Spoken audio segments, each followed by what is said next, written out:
Nanti kita akan bahas ini materi pertama. Ada 127 materi lagi ya. Nah, santai saja ya. Karena ber-NU itu tidak mudah. Yang mudah itu jadi kaum radikal mudah Pak. Ya. Jadi Wahabi itu mudah. Cukup hafal 2 hadis dan 1 ayat Al-Quran jadi mubalik. Kullu bid'atin dolalah, man tashabbaha bi qaumin fahuwa minhum, dan satu lagi al-yauma akmaltu lakum. Kalau di NU kan gak semudah itu Pak. Ada grade, apalagi nanti masuk di Bahsul Masail dan seterusnya. Nah, bismillahirrahmanirrahim. Kita akan bahas Nahdlatul Ulama itu seperti apa. Kebetulan ini pengurus-pengurus baru, fresh.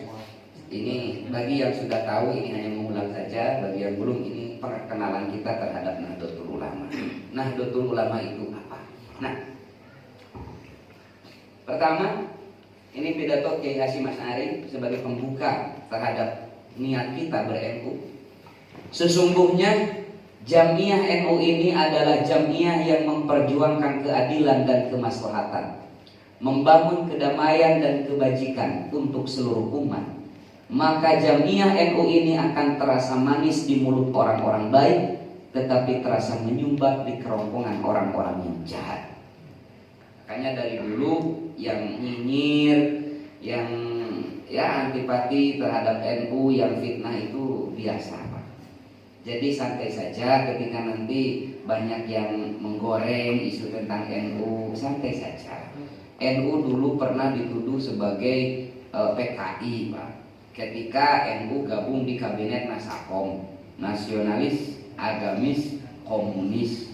Bahkan ada salah seorang petinggi Masyumi ya di Sumatera Barat itu bilang begini, kalau Wahab Hasbuloh atau Isam waktu itu dibuka sorbannya, maka di kepalanya cuma ada palu dan ahli.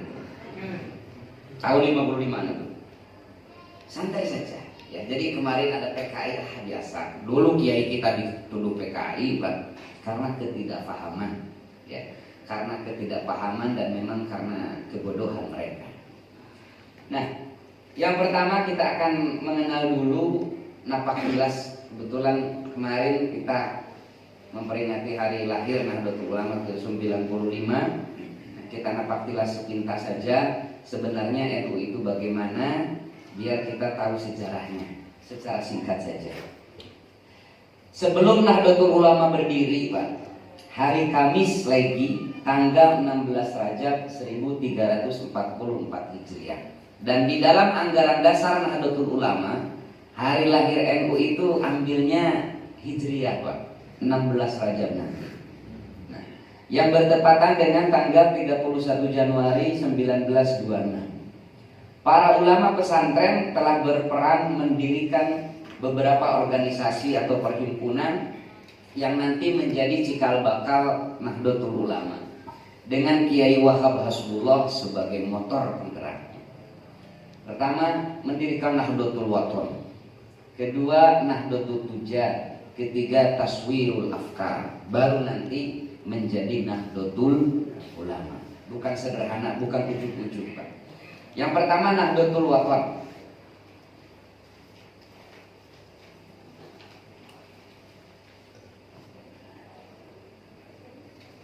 Agak telat ya, laptopnya murah ya Ceng. Nah, Nahdlatul Wathon ini perlu dibedakan. Nahdlatul Wathon yang didirikan oleh Kiai Haji Wahab Hasbullah tahun 1916 Pak. Itu bukan Nahdlatul Wathon yang sekarang dipimpin oleh TGB ya, bukan Guru Bajang yang di NTB itu. Nah itu tahun 53 itu didirikannya. Jadi bukan Nahdlatul Wathon yang itu, bukan NW. Pada tahun 1916 Kiai Wahab Hasbullah mendirikan Nahdlatul Wathon, kebangkitan tanah air, sebagai lembaga pendidikan untuk menanamkan nasionalisme di kalangan generasi muda khususnya para santri. Begini, tahun 1914 Kiai Wahab pulang dari Makkah setelah beberapa tahun belajar di Haramain, pulang ke tanah air. Beliau melihat bagaimana tersiksanya masyarakat kita di bawah kolonialisme, di bawah penjajahan. Akhirnya setelah sowan lama berdiskusi dengan Hadratus Syekh Kiai Hasyim Asy'ari, Kiai Wahab Hasbullah mendirikan sebuah lembaga pendidikan, Pak. Lembaga pendidikan namanya Nahdlatul Wathon, kebangkitan tanah air. Kenapa? Karena memang isu abad ke-20 awal 1900 ke sini, Pak. Isu seksi di dunia internasional itu tentang nasionalisme, tentang nation state.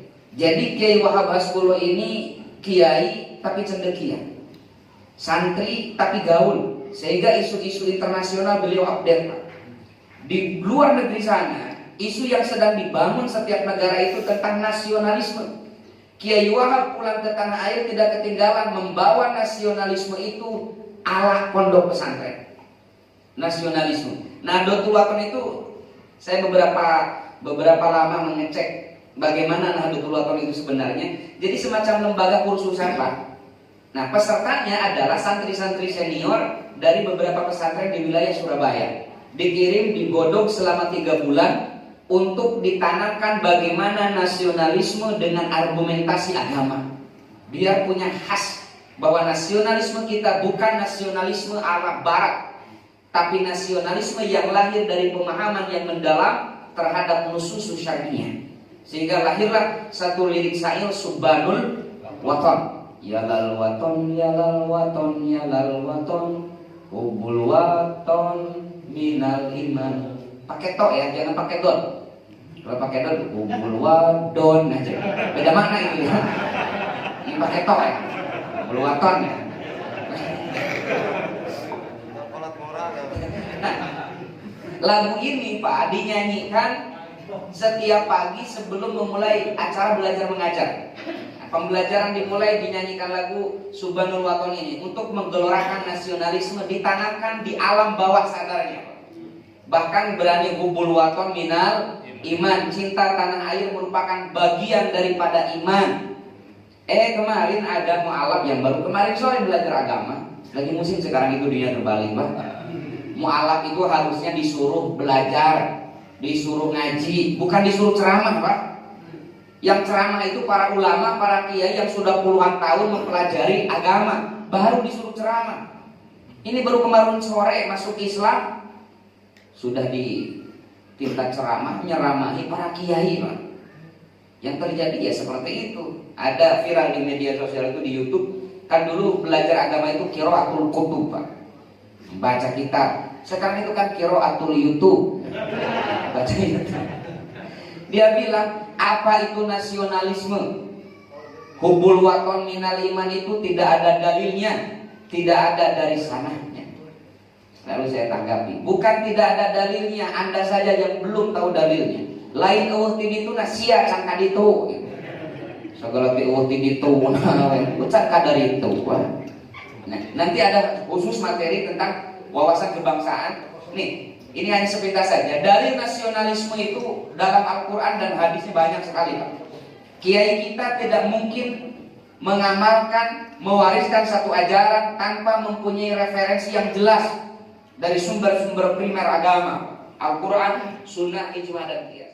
Contoh tentang